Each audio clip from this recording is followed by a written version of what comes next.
Assalamualaikum warahmatullahi wabarakatuh.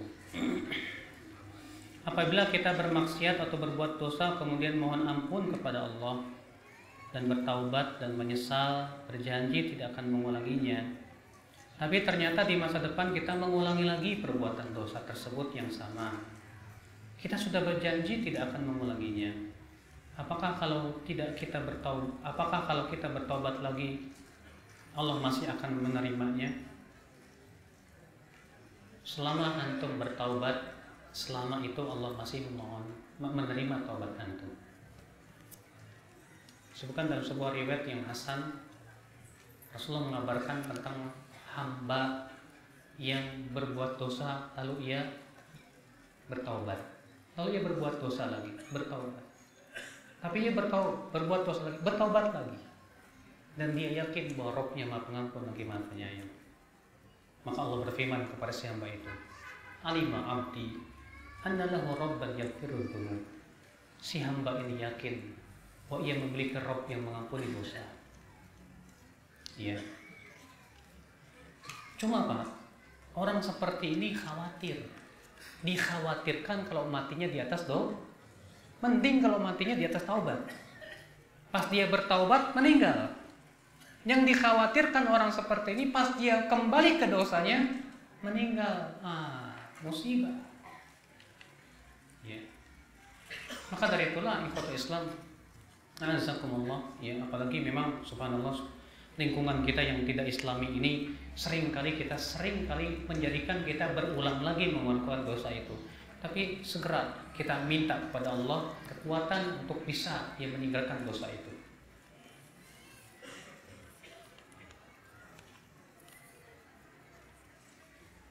Saya pernah berbuat dosa ketika kecil saat baru balik. Dosa ini merugikan orang lain secara materi.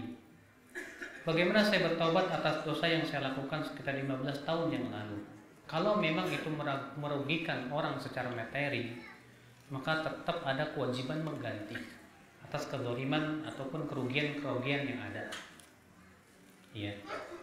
Makanya kata para ulama, kalau kita memecahkan gelas orang nggak sengaja, nggak berdosa, tapi tetap wajib ganti.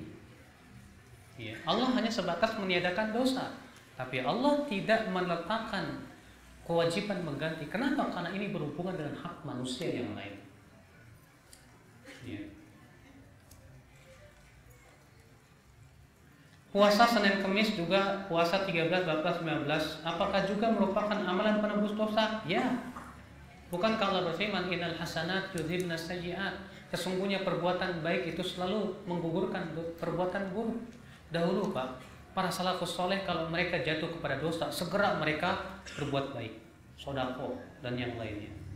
Ada seorang salaf terdahulu, ya, ketika ia berbuat dosa, segera ia sholat semalam suntuk. Demikian pula kita, ketika kita jatuh kepada dosa, segera kita sedekah. Ketika kita jatuh berbuat dosa, segera puasa. Ketika kita jatuh berbuat dosa, segera kita beramal saleh. Niscaya amalan saleh itu bisa menggugurkan dosa-dosa kita.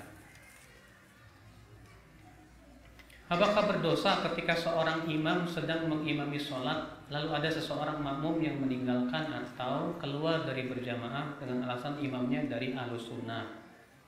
Keluarnya pun sambil marah-marah lagi. Lampu listriknya pun sambil dimatiin.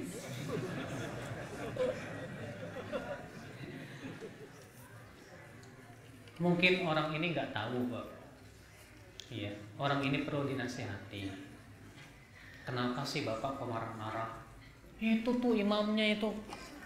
Kenapa imamnya, Pak? Nggak pakai kunut. Tanya ke dia, Bapak, memang kunut itu wajib apa sunnah ya? Wajib, kata siapa? Bapak ikut mazhab siapa? Mazhab Syafi'i lah. Imam Syafi'i hanya mengatakan hukumnya sunnah, nggak wajib. Kalau sunnah ditinggalkan berdosa nggak Pak? Nggak berdosa. Ya sudah. Orang ini terkadang Pak, banyak orang awam nggak paham. Dikiranya kunut itu wajib sudah. Kalau nggak kunut nggak sah sholat subuhnya. Ya. Nah ini yang harus kita pahamkan dulu. Jangan sampai kita yang sudah paham malah ikut marah. Akhirnya kita sama-sama jadi orang bodoh kayak dia. Oh, itu orang kurang ajar itu, ya. Akhirnya kita tegur, marah-marah juga. Sudahlah dia bodoh, marah-marah. Antum juga akhirnya membalas kebodohan dan kebodohan. Itu tidak baik. Bukankah Allah berfirman, wa ibadur rahman alladzina yamshuna 'alal ardi hauna wa idza khatabahumul jahiluna qalu salam. Hamba-hamba Allah yang Rahman itu siapa? Yaitu orang-orang yang berjalan di muka bumi dengan penuh ketawaduan. Dan apabila orang-orang bodoh itu mengajak mereka dengan ucapan-ucapan yang tidak baik, mereka jawab dengan ucapan-ucapan yang selamat. Itulah seharusnya. Memang ya sulit sekali terkadang ketika perasaan kita marah ataupun yang lainnya. Di situ memang ya kemampuan untuk menahan amarah itu ya diperkuat ya.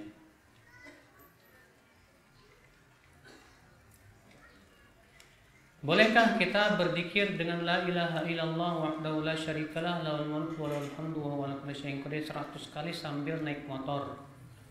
Kalau memang itu zikir pagi dan petang, memang itu termasuk zikir pagi dan petang. Silahkan. Antum sambil naik motor sambil berucap la ilaha illallah wahdahu la syarikalah lahul mulku wa lahul hamdu wa ala kulli syai'in qadir. Cuma Pak, kalau lah sambil naik motor sulit sekali ngitungnya, Pak.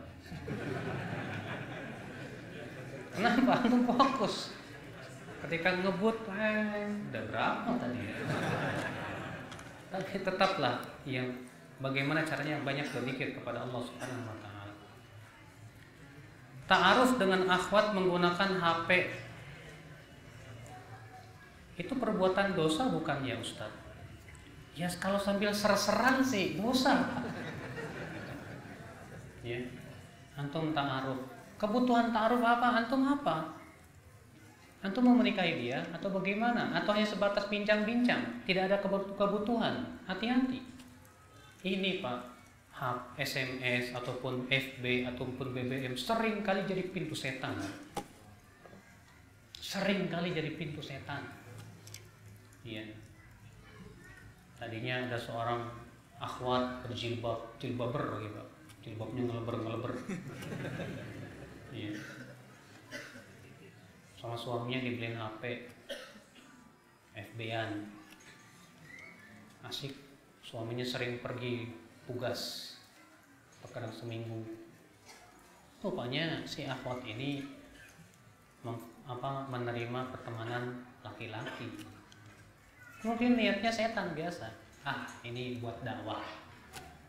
Setan itu terkadang kata para ulama membukakan pintu atas nama kebaikan supaya ia jatuh kepada keburukan. Akhirnya lama-lama ngobrol, kirim foto, saling melihat, jatuh hati, udah. Iya. Lama-lama apa? Minta cerai sama suaminya. Suaminya datang ke saya. Bilang, gimana ya Ustaz? Tiba-tiba istri saya minta cerai. Tiba-tiba istri saya menggugat begini dan begitu. Kata anak, biasanya karena FB. Saya diperiksa benar. Ya. La ilaha illallah. Sekarang nggak tahu nasibnya gimana. Kebalikan lagi, suaminya yang ganjen. Di FB juga, Pak. Sampai istrinya bilang ke saya, Ustaz, suami saya kalau main FB itu sampai jam 3 malam, Ustaz. La ilaha illallah. Jam 3 malam, ngapain tuh? Ya. Ini nama musibah, Pak. Benar kata Ustaz Abdul Zain itu. FB, media-media, ya. Demikian pula smartphone itu bagaikan pedang bermata dua. Hati-hati antum. Gara-gara jempol antum masuk neraka. Betul. Sallallahu alaihi wasallam.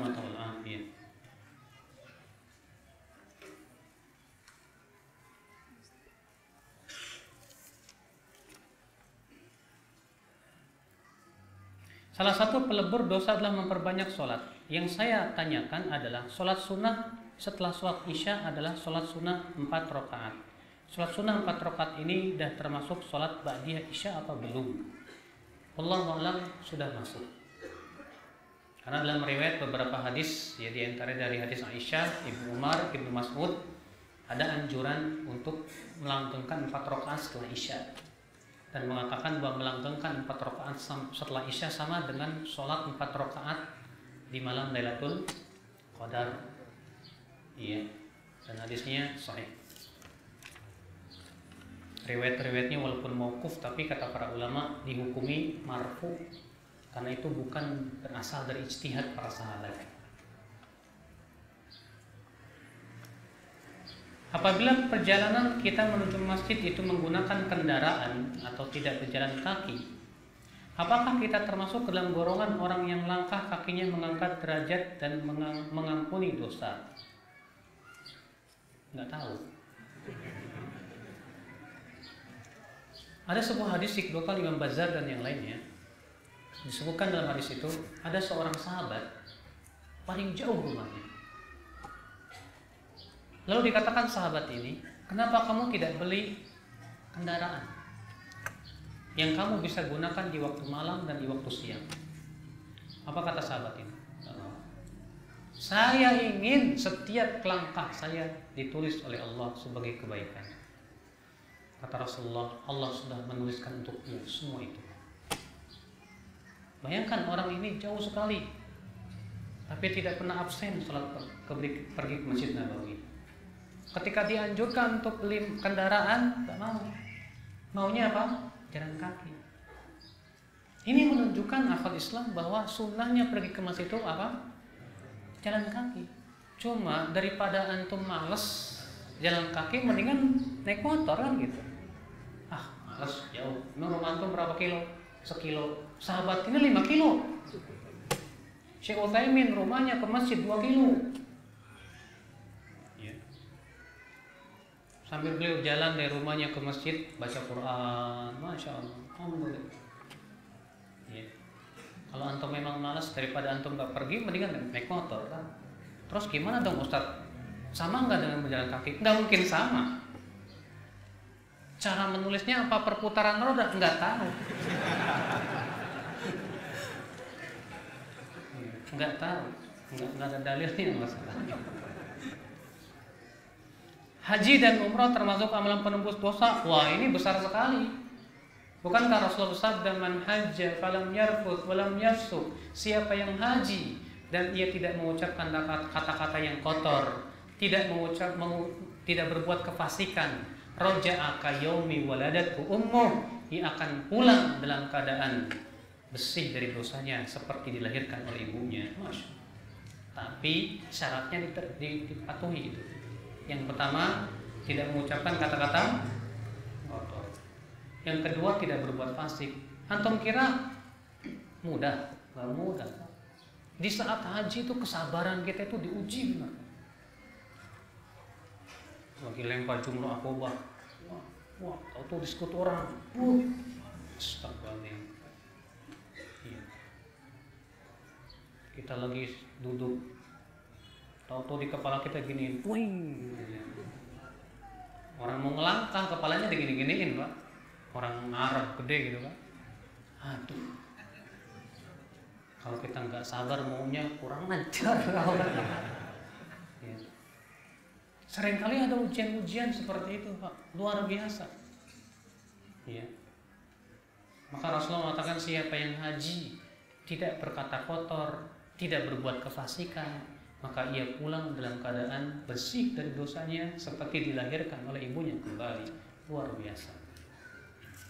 Ya.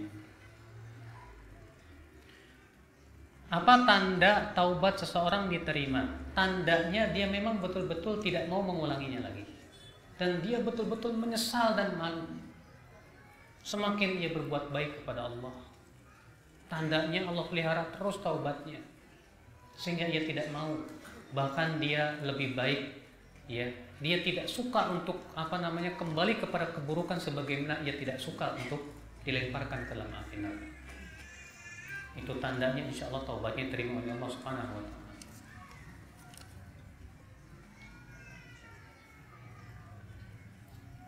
Ketika kita berada di majelis, kita teringat dosa-dosa Ustaz. Tapi ketika kita balik ke rumah, dosa-dosa tersebut terlihat samar, terlintas begitu saja, bahkan menganggap enteng masalah itu. Karena dosa-dosa yang sudah menutupi hati kita, dan bagaimana obatnya Ustaz? Jazakallahu khairan. Memang Pak, yang namanya hati itu di saat diingatkan dia akan ingat. Ini dia Handalah, seorang sahabat Rasulullah, berkata kepada Rasulullah, "Ya Rasulullah, nafaqa Handalah. Handalah sudah jadi munafik ya Rasulullah." Kata Rasulullah, "Madab, kenapa?"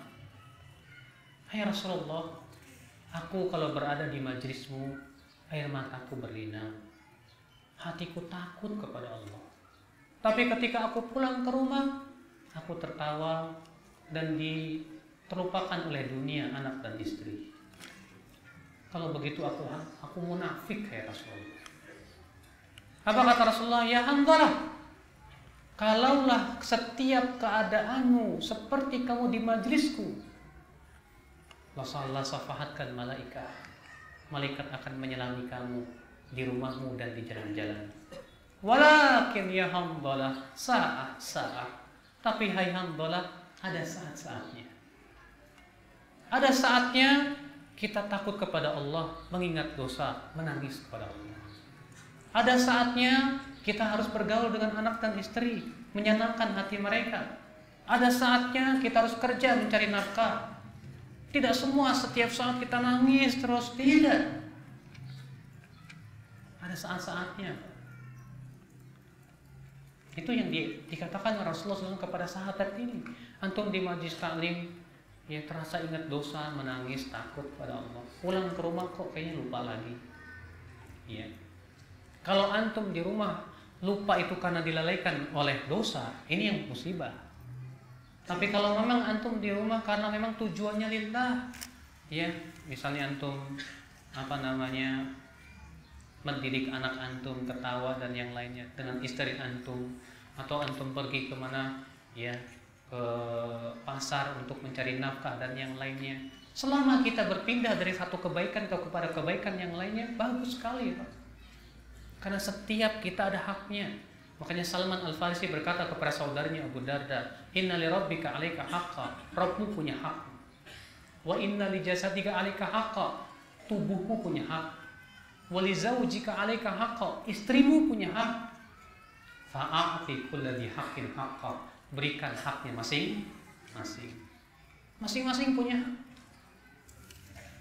Ya.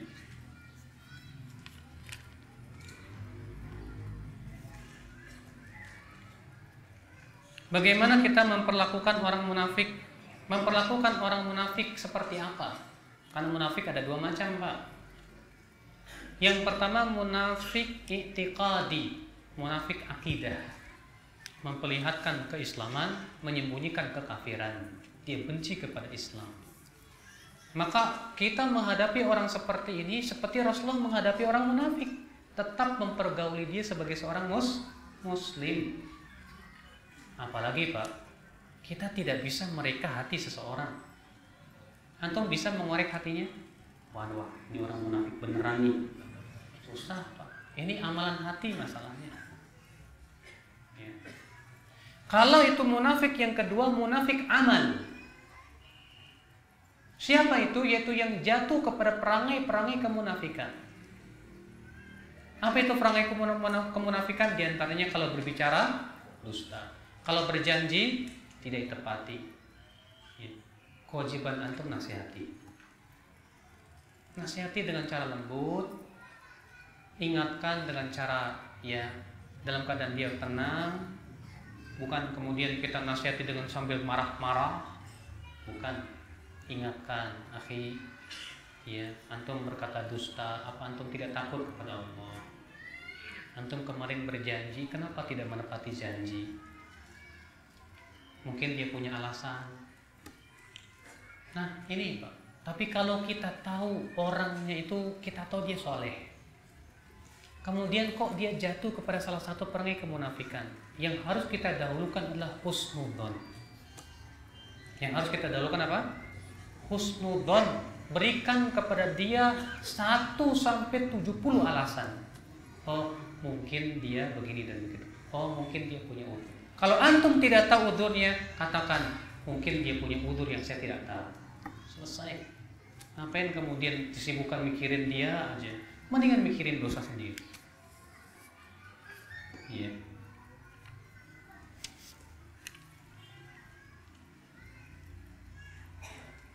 Mengenai sholat berjamaah di masjid dan tidak ketinggalan takbiratul ihram selama 40 hari dapat menghilangkan sifat munafik. Pertanyaannya, bagaimana dengan wanita? Apakah harus pergi ke masjid? Tentu tidak. Kalau wanita yang lebih utama di mana? Di rumah. Bahkan ya di rumah pun juga tidak sama pahalanya. Ya. Kata Rasulullah, sholatul mar'ah, sholatnya seorang wanita fi baiti, di tempat tidurnya, di kamar tidurnya, itu lebih utama daripada di bagian yang lainnya. Makanya kata para ulama, wanita itu semakin sholat di bagian rumah yang paling tersembunyi, semakin besar pahalanya. Ya, semakin besar. Nah ini tentu wanita kalau dia memang betul-betul melakukan itu karena ittiba sunnatu Rasulillah, ittiba sunnati Rasulillah, insyaallah dia dapat pahala besar si Allah Subhanahu wa taala.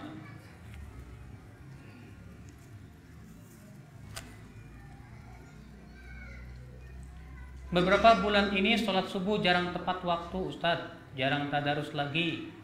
Apakah ini termasuk hati kami mati? Nah, ini harus dipertanyakan. Mungkin belum mati, Pak, tapi masih ada cahaya di sana, tapi sudah mulai redup. Jangan dibiarkan terus-menerus. Kata para ulama, seorang mukmin itu seperti ikan. Ikan tanpa air kelepek-kelepek. Seorang mukmin pun tanpa zikir, hatinya pasti tidak tenang. Kalau antum lebih senang tidak zikir daripada zikir, ini tanda tanya besar. Berarti ada dosa di hati antum. Segera taubat kepada Allah, minta ampun kepada Allah. Segera biasakan lagi berzikir kepada Allah. Yang kedua, Pak, terkadang amalan itu ada naik turun. Hari ini kita semangat amalan ini, setelah itu lemah. Karena Rasulullah SAW sabda, inna likulli amalin syirrah wa likulli syirratin fatrah. Setiap amal itu ada masa-masa semangat, dan setiap masa semangat itu ada masa-masa turun. Tapi Rasulullah memberikan apa? Solusi. Apa kata Rasulullah? Faman kanat fatratuhu, siapa yang masa turunnya itu kepada sunnah lagi, faqad ihtada, ia telah mendapatkan hidayah. Wa man kanat fatratu ila ghairi dzalik, tapi siapa di masa turunnya bukan kepada sunnah, faqad halak, ia binasa. Tadinya antum rajin tadarus Al-Qur'an. Wah, rajin. Tapi kan Rasulullah sudah mengabarkan tadi, setiap masa semangat ada masa turun. Kok sekarang, kemarin saya setiap hari bisa 1 juz, sekarang nggak bisa ya. Saya baca Quran setengah juz saja kayaknya berat banget. Berarti sudah mulai turun kan? Berarti yang harus antum lakukan adalah cari amalan lain yang antum semangat di sini. Apa itu? Zikir, subhanallah, alhamdulillah, la ilaha illallah. Atau antum manage. Wah, kalau saya baca sekaligus kayaknya berat nih. Nah, saya bagi 5 aja lah.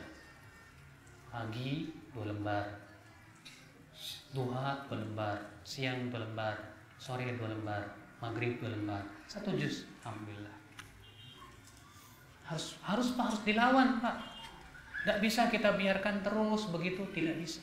Yang khawatirnya lagi, kalau dia tadinya senang baca Quran, berpindah jadi baca koran, musibah. Berarti dia berpindah dari sunnah kepada selain sunnah, ini berarti tandanya dia binasa. Mending kalau dia tadinya senang baca Quran, berpindah dari baca menjadi baca kitab-kitab ilmu. Masya Allah. Alhamdulillah. Berarti dari satu amal berpindah ke amal lain. Alhamdulillah. Bagus. Yang kita khawatirkan itu, Pak. Ya. Allah musta'an. Apabila sedang semangat, saya sering menghadiri kajian-kajian, sholat berjamaah di masjid dan sholat sunnah di rumah dan ibadah-ibadah lainnya. Tapi istri saya merasa saya kurang membantu di dalam rumah tangga seperti mengasuh anak dan lainnya. Karena istri mengerjakan pekerjaan di rumah dan mengasuh anak dan lainnya sendiri. Apa saya berdosa apabila keadaannya seperti ini? Karena antum menganggap yang namanya ibadah itu cuma sholat, zakat, puasa, udah selesai. Bantu istri bukan ibadah, begitu. Membantu istri, kasihan istri mas, dia yang mengasuh anak, dia yang memasak, dia yang ini. Coba antum bantuin. Bukankah dulu Rasulullah membantu istri-istrinya? Coba kalau kita meniatkan itu semuanya karena ingin ittiba Rasulullah. Dahulu Rasulullah membantu istri-istrinya. Saya ingin seperti Rasulullah, saya ingin bantu istri saya. Udah lama, kamu kan udah capek, biar saya nyuci piring sini. Emang itu bukan ibadah? Ibadah. Masalahnya antum mikir ibadah itu cuma baca Quran, di masjid sholat. Udahlah, yang capek biarin istri saya. Sempit sekali kalau begitu, itu namanya ibadah. Bukankah ibadah itu kata Syekhul Islam ismun jami'un likulli ma yuhibbullah wa yardah. Ibadah adalah setiap nama yang mencakup semua yang Allah cintai dan ridhai. Antum membantu istri antum dicintai oleh Allah tidak? Dicintai oleh Allah. Kenapa? Karena suri tauladan kita Rasulullah sallallahu alaihi wasallam. Rasulullah SAW menjahit bajunya sendiri. Rasulullah mensol sendalnya sendiri. Kalau kita mengikuti Rasulullah, pahalanya besar di sisi Allah Subhanahu wa taala.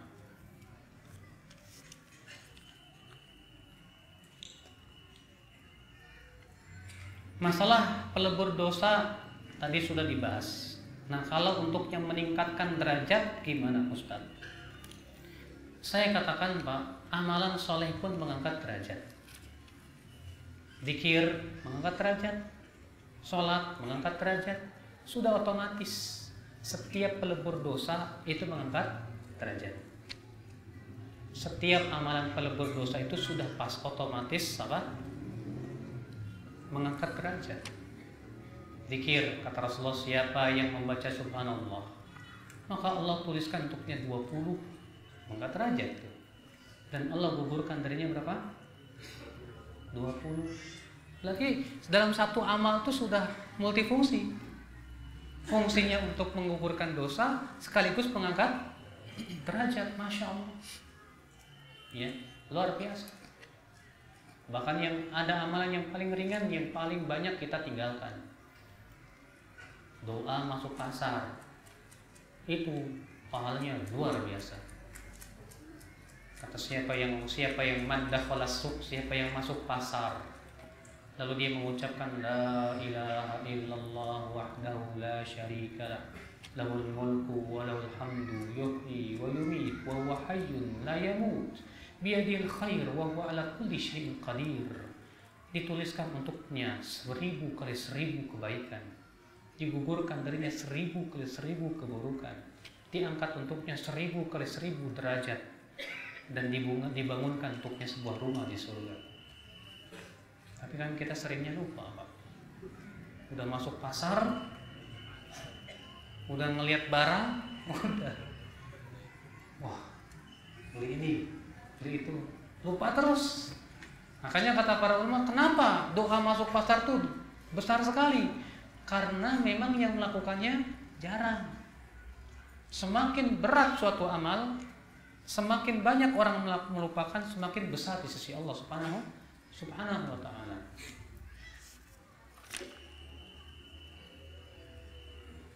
Ustadz, adik saya istrinya 2. Wah, mantap dong. Istri pertamanya nggak bener, istri keduanya juga nggak bener. Antum ini kok rajin sekali memperhatikan istri orang, Mas.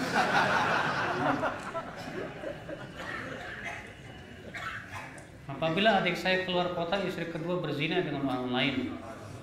Masya Allah. Tapi baru sekedar informasi.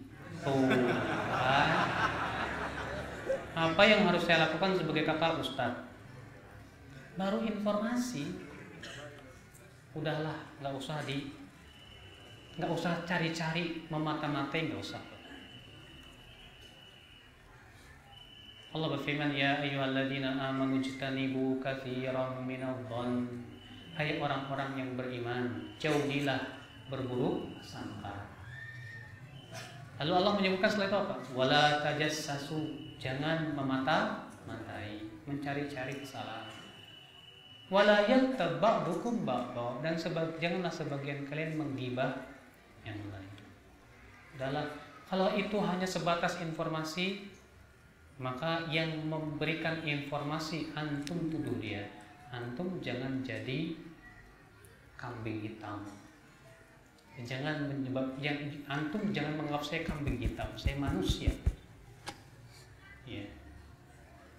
Ittaqillah, bertakwalah kamu kepada Allah. Kita ini Pak terkadang senang jadi tong sampah. Pak. Tahu nggak tong sampah? Tong sampah itu semua masuk, Pak. Demikian pula telinga kita ini semua berita masuk, semua berita diterima, nggak boleh. Ya. Maka dari itu kalau ada informasi yang tidak baik tentang siapapun juga, segera kita bertakwa kepada Allah. Ya, kalau memang itu butuh untuk dimata-matai karena memang misalnya merugikan orang banyak, nggak masalah. Tapi kalau memang itu antara dia dengan Allah saja, sudahlah, itu urusan dia antara dia dengan Allah. Kalau memang ternyata benar, ya dia akan diazab oleh Allah. Adapun saya berusaha untuk menutupi aib seorang muslim, itu saja.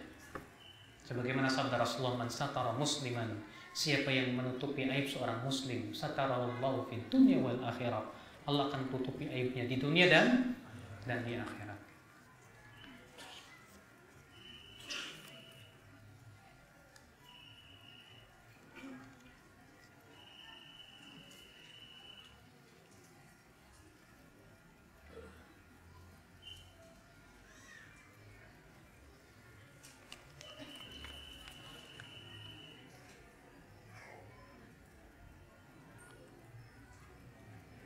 Saya mau bertanya tentang masalah doa di mana dilarang berdoa untuk kepentingan dunia.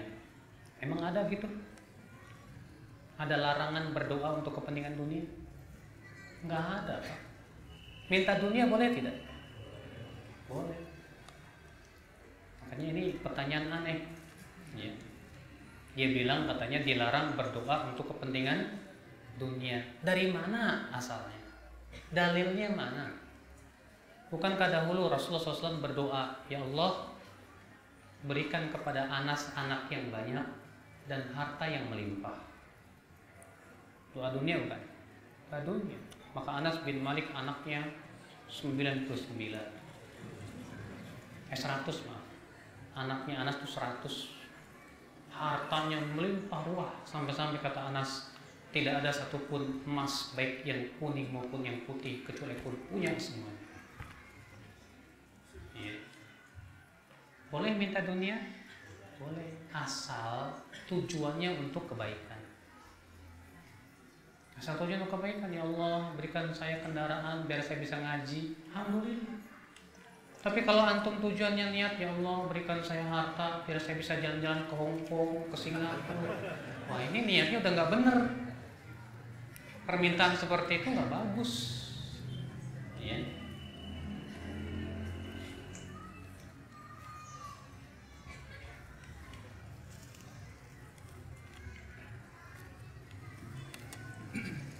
Apakah sedekah yang paling utama?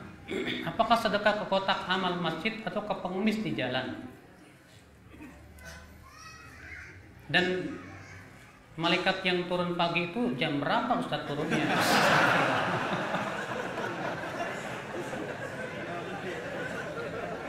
Sampai jam berapa katanya turunnya? Kok nanyain saya? Aduh, Rasulullah nggak ngabarin, kita juga nggak pernah ketemu malaikatnya. Iya, ke kotak amal masjid atau langsung ke pengemis di jalan. Kita lihat mana yang paling besar manfaatnya. Kita lihat kalau misalnya di masjid tersebut memang masjid yang selalu menegakkan sunnah, membela sunnah, selalu untuk kepentingan sunnah dan orang-orangnya terpercaya, mungkin itu lebih manfaat daripada sebatas pengemis di pinggir jalan. Jadi kalau antum melihat si pengemis ini sangat butuh dan antum tahu orangnya sangat fakir, beri, bantu dia, ya bisa jadi itu lebih utama di sisi Allah Subhanahu wa taala.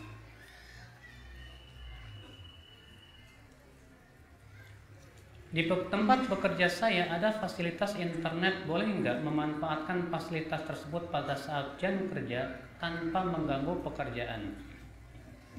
Memanfaat buat apa? Kalau antum memanfaatkan internet bukan untuk urusan pekerjaan, tapi untuk urusan pribadi, antum sudah korupsi. Itu namanya korupsi internet. Ya. Nggak benar, nggak boleh Pak. Tapi kan saya tidak menyia-nyiakan pekerjaan sudah selesai Pak. Iya tetap, tapi itu internet punya siapa? Kecuali kalau antum diberikan izin oleh pemilik apa? Pemilik perusahaan. Maka pemilik perusahaan silakan pakai untuk urusan pribadi nggak apa-apa. Berarti sudah dapat izin. Sementara antum belum dapat izin, sama saja menggunakan apa? Milik orang lain, haram. Nggak boleh akal Islam, azakumullah. Sama seperti antum dapat mobil dinas, tapi antum gunakan mobil dinas ini untuk urusan pribadi, nggak boleh kata para ulama, haram hukumnya. Ya, kecuali kalau memang dari dinas itu sudah mengizinkan, nggak masalah.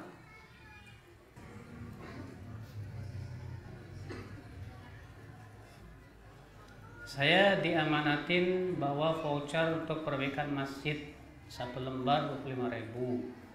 Tapi saya nggak menjalani karena masjid itu masjid apa nih? Karena masjid itu masjid punya bapak saya dan juga abah anak kan?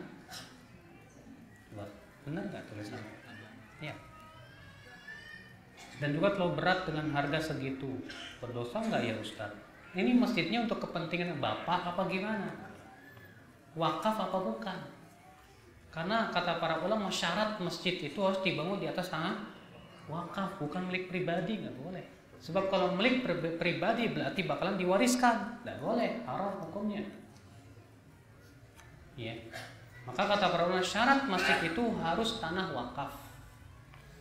Jadi kalau memang abah antum sudah mewakafkan tanahnya dan itu bukan menjadi milik bapak, tapi sudah wakaf dan suratnya pun sudah diurus, memang ini wakaf, kenapa antum tidak membantu untuk kebaikan? Bukan kalau berfirman wa ta'awanu 'alal birri wat taqwa, saling tolong menolonglah dalam kebaikan dan ketakwaan. Itu yang tentunya kita berusaha untuk ya melakukannya. Bagaimana cara menghidupkan hati yang sudah mati?